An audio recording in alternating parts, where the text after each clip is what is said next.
Unbelievable!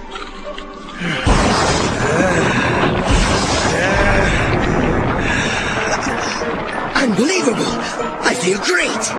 Go live now with the FINNISH. All right.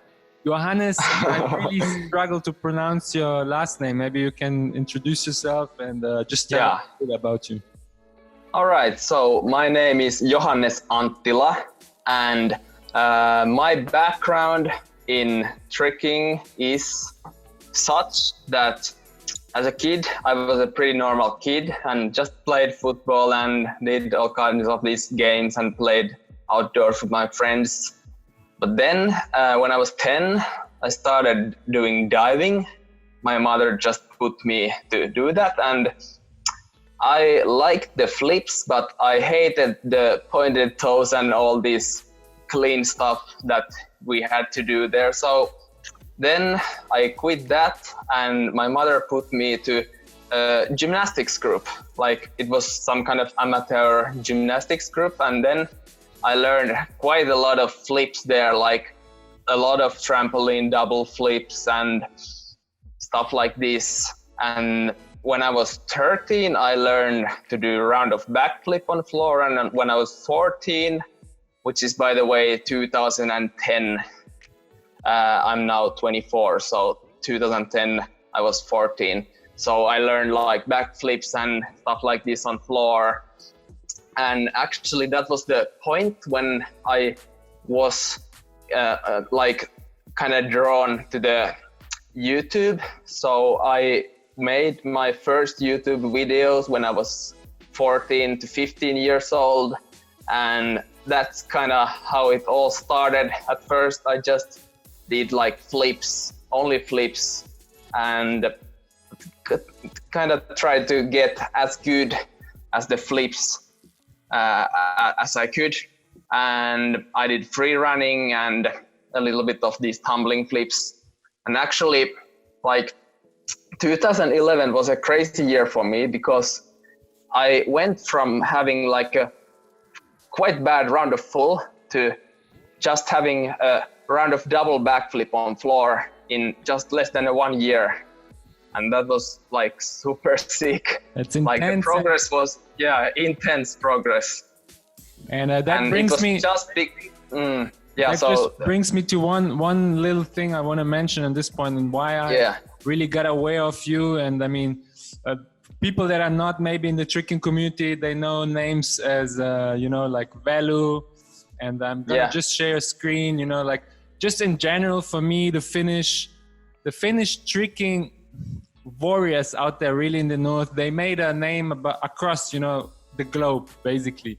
And I don't know if it's true or not, but even the Valdes that Vellu does somehow spreads through him, through Europe. And then when I visited the States, the people told me, "Oh, Europeans, we recognize your style because you do the Valdes." So it just in general, the tricking warriors out there in the north are really known. Like we have Vellu, and that's one sampler I really love of him, the Warrior of Light. Even other communities he's known just in general movement. That's his channel. I'm gonna also go through your channel, but then obviously Johan the Killer is also known. Johan.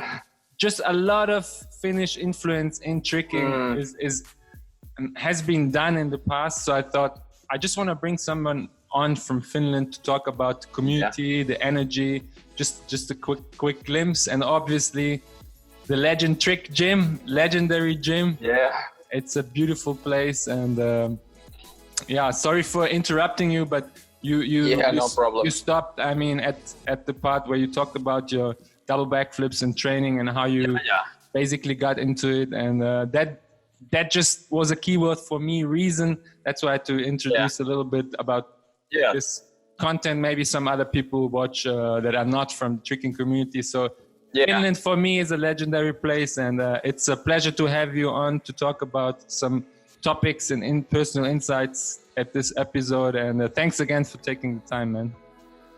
Yeah, no problem. And actually, about the double backs, like I kind of didn't consider myself as a tricker back in the day, like when I was doing the double backs and stuff like this. And like tricking, it came to me little by little, but there was actually one turning point, which I'm gonna say later. But when I was like 16, I just wanted to get like the highest level of tricks that I could get. I tried to be like the round of double back guy of Finland. I trained like so much round of double back flips that you have no idea. And I also got like full ins on floor and double Arabians, and even did one almost quad full once. But then one bad thing happened and I crashed a double back badly on my ankle. And at that point, it was funny because I had actually like, I was getting a little bit tired of just doing the power moves from like round-offs and stuff like this. Like I could not do much tricks. I had corks and I had like cartfuls, but I had no like real tricking stuff that I could do, and my style was very unclean. So after the ankle injury, or actually during the ankle recovery, I was like very focused on just my stretching and my conditioning so that I could get back and then start to do what I then called like real tricking back in the day. Like I wanted to get to the kicks. I watched so much Micah Carnes, Anis and Jeremy, just like what the heck. Big influence on me when I first started to really get into the kicks and tricking. And yeah, that's basically the spark that like made me the tricker that I'm right now. That was the first spark that I got. In you, yeah. Yeah. And yeah, so next I would like to talk about why I still keep doing tricking, because like I have had many injuries. I have had a sprained ankle, like I just told you, but then I also ruptured my hamstring and my hip flexor a couple of times when I first started tricking, because I went too hard at first, like with the kicks, and I just ripped them really hard in the beginning, and that was bad. And then I have also had like shin splints for 1 year straight. Like that was super painful, or more like pain in the ass, because like I could not train properly like so much time. And like it was like this. I trained one time, 3 weeks off because my shins were hurting too much, then back, and then the same thing. Like it was so painful. And I think that came all from that power tumbling for a long period of time. Yeah, but it started when like I was doing tricking, and I think that I had quite a bad swing technique. Like my swing technique was so that I came like down too hard and it wasn't soft enough. And I also have a little bit curved feet, like curved inside like this. And that causes the outside of my like shin to hurt sometimes, but not anymore because it has strengthened so much, but still back in the day. Then I also had like overextended knees and heel injuries. Then I landed badly on my shoulder and I got a nerve injury, and like it took 2 months to even be able to do basic double fulls because I couldn't keep my arm in like this because the nerve was like destroyed. And you went on rampage. You went through I had injuries. So many injuries. And then I had also the torn ACL in 2016. Yeah, and that was like, I thought that I would have to quit tricking because it was so bad. And yeah, so why will I still continue tricking after all these? And the short answer would be that I just love it. But I guess I need to give a little bit more detailed answer. And first of all, I really love to inspire others and create like this educational content nowadays. But before, it was more about like just myself. I just wanted to be like the best tricker I can be, and I just had so much fun with tricking, and it was kind of part of me.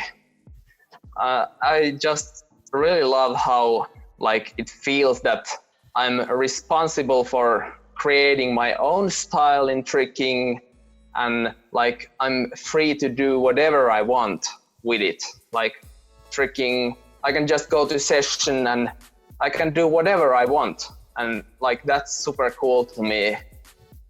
And yeah, like I basically just love tricking so much, and I want to be able to inspire others and stuff like this. What I'm trying to do with my YouTube content and Instagram content. Yeah, that's good. Maybe basically it. We need that. We need that. I really say, and that's why again, thanks for sharing the insights. And at the end, it taught you a lot, and can teach others that suffer from similar injuries. So when somebody has questions, you can be the living proof, or we can prove it's possible. I feel like I have learned something from like each injury. They have taught me so much. And I've watched your progress and just general content over the past years, and I noticed that you have a background also in nutrition, and that you once were promoting like a vegan diet. Yeah. And is there something you also want to share that might help others, just find what works for them? Yeah, so I was a vegan for 4 years, I think 3.5 or something like that. But then I went back to eating like fish and sometimes some eggs and stuff like this. But now I'm pretty much like almost vegan still. But like for me, the vegan background came from actually like having all those injuries and those like I wanted to do something for them, because I was tricking from 2013 to 2015, and most of those injuries occurred during that time. And I thought that maybe this has something to do with my nutrition. Like maybe I have high levels of inflammation because I'm eating this and this. And then I just thought, or I saw some YouTube videos about like how they claim that animal products cause inflammation in our body. And then I just thought that, oh, this must be it. And then I went vegan, and actually it helped a lot with the shin splints and stuff like this. But at first I was eating a pretty stupid vegan diet with like so much fruits and so much vegetables and like not enough calories, not enough protein. And I was getting like too lean and losing muscle in the beginning. So I had to really adjust my diet a lot during that time. Like nowadays I have no problem with that, because I know how to eat properly. But back then I tried to be kind of like a purist, even like a purist mindset, to eat just all the most healthiest foods and very low fat and stuff like this. But yeah, the vegan diet, I think it works maybe as well as an omnivorous diet, or it works as well if you just get enough nutrients and enough of the protein, like 1.2 to 1.7 grams per kilogram of body weight seems to be the optimal amount, like at least according to all these studies on the topic.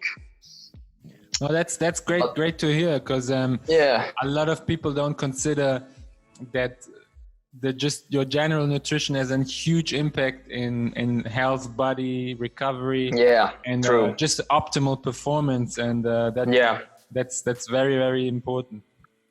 Yeah, that is very true. I really believe that nutrition has a huge effect on how we can recover from our sessions. So what is your current training regime look like, and how do you like get into the zone of training? Do you have a specific plan or things you work on? How do you structure your this is a good one. So I'm pretty like a mindful trainer, or I don't know how to say it, but I train according to how my body is feeling. So basically, if I'm too sore, I'm not gonna go and do tricking, but if my body feels great, I'm gonna go and do tricking. And I usually have some kind of theme for my sessions. So I work on like not too many things at once. I like to focus on like some specific combos on one session. If I'm not doing like these videos where I show like, for example, 50 cartwheel tricks or something like this, 60 tricking basics.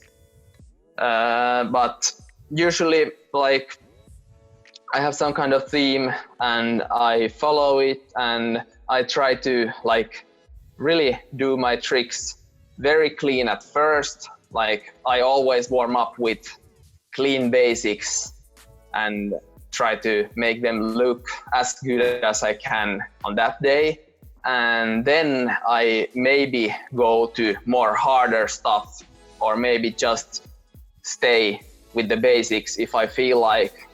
But yeah, so the training is like starts from very low intensity and very low difficulty level to more harder stuff in the end.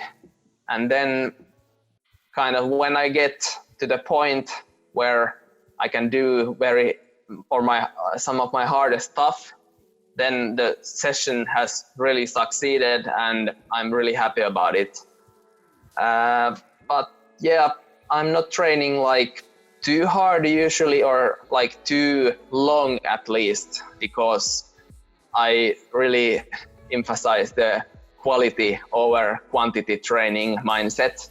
Because after a certain point when you're training, it's just not gonna be productive enough anymore. Like, for example, if you do like super hard stuff and then your body starts feeling a little bit achy and a little bit sore, then I just stop at that point. Like there is no point in continuing. I'm just making the recovery for the next session go further away and really not achieving anything. But yeah, that's basically how I do my tricking sessions.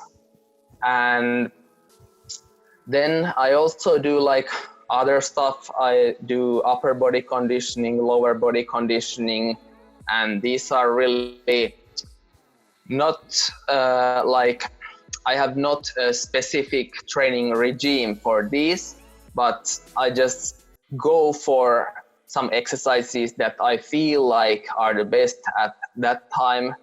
But I still have like some kind of picture in my head about the like long-term goals with these exercises and how many times per week I want to hit, for example, one muscle group and stuff like this. But the conditioning part, it's not like I'm not going extremely hard with those exercises, or like at least not extremely long sessions.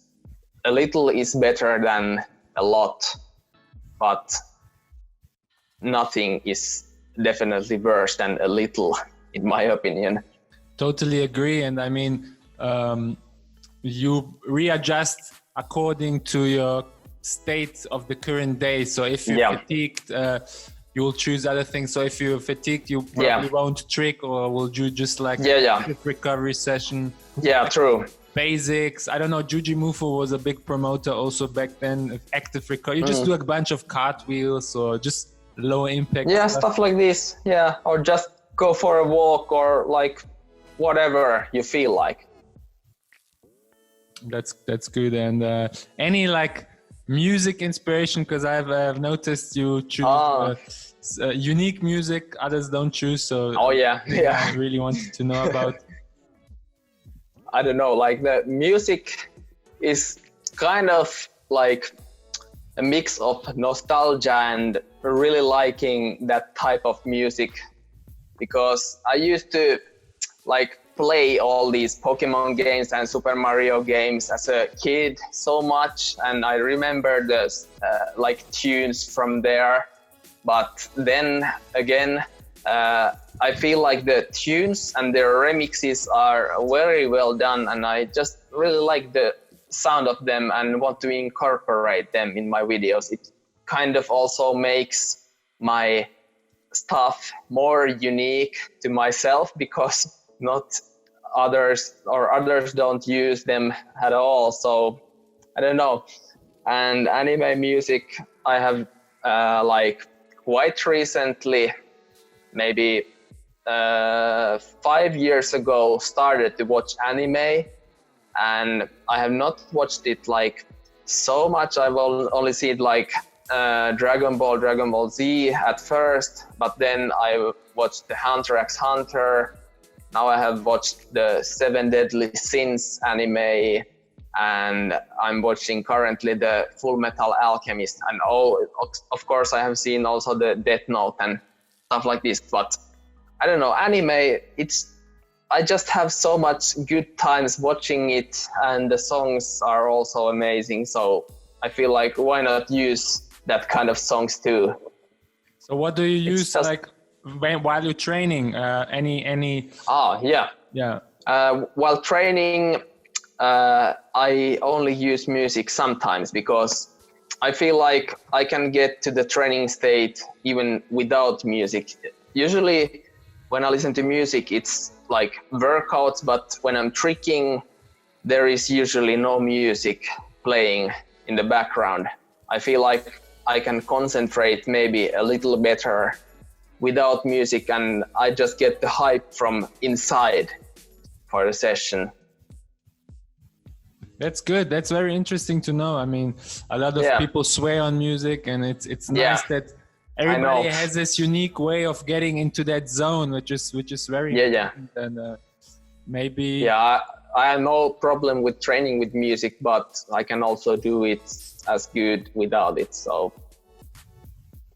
what do you think tricking has taught you? What was the, I mean, yes, we all had to conquer injuries. I know that that's a big part, but like just in general, what do you think tricking has, what value did it give to your just overall life? Not just like the part of an athlete. I mean, you're an amazing athlete and you challenge yourself and learn discipline, but what do you think for your, what's your part of that?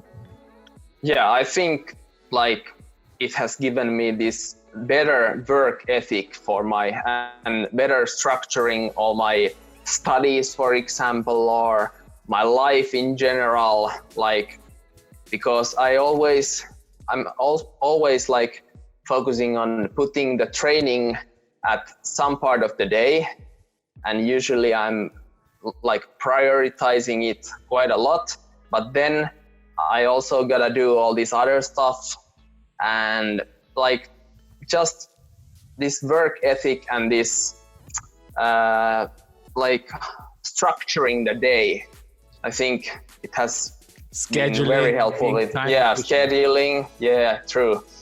Also, like just generally, I feel like I'm better at using my own brain when I have done this tricking or went through all this tricking journey. than if I would not have done it. Like, because these tricks, they are not just that I'm doing them, but they require extremely high amounts of thinking. So I think it has made my brain better at processing all kinds of stuff. I would be a lot dumber without tricking, probably. So it taught you to learn actually. Yeah. That's what I also think. It just gives you the ability to break down stuff on your own, because you're basically forced to. I mean, that also relates to a point I want to talk about. I mean, it's learning. I mean, usually in other sports you have a coach, and tricking just gives you that challenge of figuring it out on your own, because everybody has a different goal in general, or is looking for different moves or style or whatever. And we don't have much content, but we have some paid and free content on the internet. Do you have any thoughts about just the general, what you wish for tricking as the community itself, and the paid and the free content? Is there something on your mind? Like paid and free content, it's a good question, but I cannot answer it with very much expertise on it. But still, I think that free content is always going to exist. So make the content that people have to pay for very high quality. I think that's very important. Like if we get for example on Kojo's Trick Lab or Adrenaline, I'm not saying I don't use those myself that much, but still they should have high quality stuff in there, because people are paying for it. It's not enough that they have stuff like YouTube tutorials where people just show randomly some stuff, but more like that. But I think it's great that trickers become entrepreneurs and make their career on it. I think that's very good. And definitely. Also, I'm planning on doing a course on the legend trick online myself. The course topic will be on transitions in tricking, and it will be on Finnish, but I think there will be also English subtitles. But still, I want to make this very high quality, because I know that if people are going to pay for it, they need the quality. So I'm not rushing with it. I'm really thinking about it, but that's basically what I'm trying to get done on this summer. That's an amazing goal, and I definitely want to support you. And I mean, Vellu will most definitely make it happen so that it's translated, because you really, I've watched your stuff, and you and Brandon Morrison. There's a lot of free content which in my eyes deserves more exposure. That's why I'm very, very happy that you also take the time to share it. And I'll put all the links into the description. And want to talk about basically goals, the goals for the rest of the year. I know you're gonna do the course, but is there any specific long-term goal for this amazing decade, 2020? My knee is still not 100% healthy, so I'm gonna need to work on that still. But I'm also trying this bad side tricking for this knee, because I think that it's quite bad that I have always just twisted on this other side, and maybe that's also contributing to the meniscus damage that I had on the knee. So I'm working on that, and basically we are trying to get next autumn tricking course here in Helsinki to start with Vellu. So let's see how that's gonna happen. and I really hope that we will make it happen and make it great. But that's awesome, man. That's awesome. I'm really looking forward to that. And I bet the whole community is, man. Always the stuff in Finland is very, very good. And what else I wanted to talk about, just to round this up, because I feel like we can do way more with the new resources we have, especially now. You see, like, you're gonna do an online course and Zoom, and we just now have the opportunity to share thoughts, inspire each other, you know, maybe come up with new ideas, reflect on it, talk about it, and comment it, you know, just that the community can also have a say in it, because we are pretty big community if I think about it, even and all of us somehow learn ourselves, and we really want to make this whole thing grow and give more people opportunities just for events, for traveling, for athletes. And usually funds are the biggest problem, like financial structure in our current state of the community. So I thought with my new partner, I have the opportunity to contribute and do my part. You know, if everybody just does this little part like you do, you really do a extraordinary part, you know. I bet there's a lot of work and scheduling going on and doing the content, staying consistent. And that's a big keyword I want to mention. Like, consistency is key. And nothing comes from one day to the other. It's like everything is a long-term process, but each day we can do something. That's why for me now, especially, it's important to maybe see how we can interact with each other. Because I talked with Matteo and other trickers about it, that if we collectively really stick together and everybody contributes just $1 or $5 to content we like, then we can make big events, big valuable content happen, bring more value into the community, sponsor events, endorse athletes, like do more challenges, you know. And the past episodes, each episode almost I did a new challenge, because with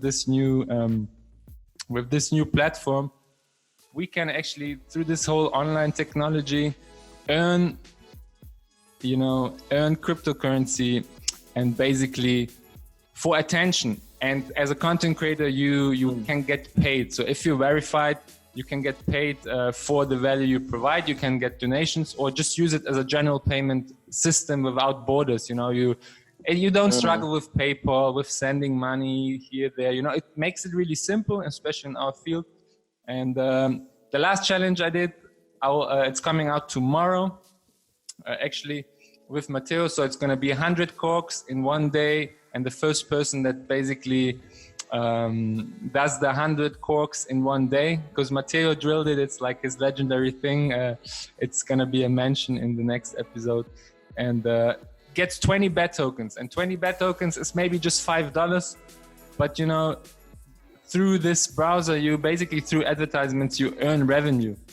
And that's great, because it doesn't need to come out of your own pocket. It comes from working anyways as a content creator, or just surfing the web. So this excuse from the community that some people don't have money now falls away, because with this new technologies, there is something we can integrate and just upgrade the whole infrastructure of supporting the community financially now even. So I'm really, really stoked about that. And maybe you have an idea. Maybe you see this online Zoom thing is a nice thing. So if the FINNISH, I would just suggest, it's one of my ideas, you know, the person that translates basically the FINNISH content, or does basically a voiceover in English, gets paid in bet token, maybe also $5 or $10, but everybody can, you know, create a challenge or an initiative like this. It's not just about me. I mean, everybody has, I don't have ideas, so that's why I exchange with you. Maybe you have ideas. I'm going to talk to others, so that we can step by step just see to collect all the resources we have, because we actually have more resources than we think if we really look at this as an opportunity now. I know events are now a problem because of this current situation, you know, there's a lot of limitations. So we just find another way to support each other, you know? Yeah, I think that sounds good. Like, I have nothing really to add, but this sounds really good that what you are doing, and like, congratulations for your idea. It's just my part, you know. You do. You inspire me with your work ethic and your tutorials. You just keep doing your thing, and I'll do what I can. And I think just in general, we all can drive this in a positive direction. That's basically the intention of all this. All of this, you know, hyperbolic 2020 mindset. I mean, you know, just to make this year really powerful so that we can grow stronger out of it. I mean, you have also been physically getting stronger, and if your body is right, your mind is right, and mind, body, spirit, everything is together. And as a community, the spirit of tricking is freedom, you know. Juji Mufu started the first tutorials for free, and that's just me also honoring him as the hyperbolic athlete, because he started doing stuff for free, and we don't have I mean, yes, I agree with you, valuable content. Of course, there must be an appreciation for that, but you know what I mean? Freedom, tricking is freedom, so that's why we have to keep doing our work. Yeah, I agree. Tricking is for everyone. Hell yeah, man. Thanks again for taking the time, and problem at all. I just wanna, if people have questions or comments, you know, they should just give you a shout. I'm gonna link again everything into the description, and if you definitely like have any other ideas about what challenges we could run and how we could integrate these new technologies, also I'll keep thinking about it. I'll let you know. And I mean, there's another one. I have to mention it. You can find it on the channel. It's gonna also, this episode is gonna be episode 5. Ethan Turner is episode 4. And there's also another challenge. I don't want to spoil it. You have to check it out in the video. It's also again a donation, $5 worth of 20 BAT tokens you earn with Brave, with our partner. So check it out. The first that completes the challenge wins it. And I think it's great to keep the community engaged, you know, especially in those times where stuff is currently crazy. I mean, the news now, America is going wild. So I thought it's good to get it, not take care of and watching the news, but just get yourself away from those bad energy distractions and push each other. Because I've seen the community was a bit quiet the past days. So let's keep all of this optimistic. And again, thanks for coming on, taking the time off. Thanks for the invitation. And that being said, man, I hope I see you in Finland maybe at some point. I mean, if you come here, like, I could come to the legendary trim at the same time. Where you based? I mean, Finland is pretty big. Helsinki, Helsinki. It's 200 kilometers from Tampere, about. Oh, that's great, man. Cool. We'll stay in touch, man. That being said, one love and peace out. Same to you.